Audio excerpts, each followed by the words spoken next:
হরিণের সাথে আল্লাহর নবী কথা বলছেন, কিরে হরিণ ডাকছিস কেন?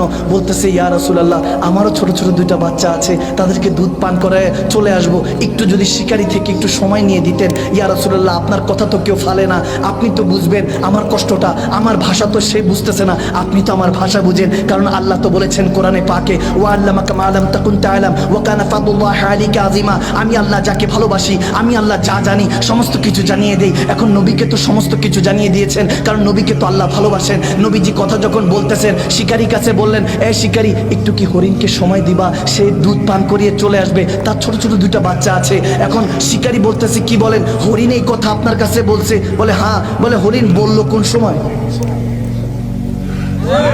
সুবহানাল্লাহ কয় না সুবহানাল্লাহ? বলে হরিণ বলল কোন সময়? শুনলামই তো না। হরিণ তো শুধু আপনার সাথে ফেল ফেল করে তাকিয়েছিল। আমার নবী বলে, তোর কলব এখন মুর্দা, এজন্য তুই কিছু শুনবি না। যদি ইমানের নূর দিয়ে জিন্দা হতো, তাহলে হরিণের কথাও তুই শুনতে পাইতি। তুই হরিণের কথা, এমনকি জাররা জাররা যে আল্লাহর জিকিরে আছে, সেটাও শুনতে পাইতি। তখন শিকারী বলতেছে, এত কিছু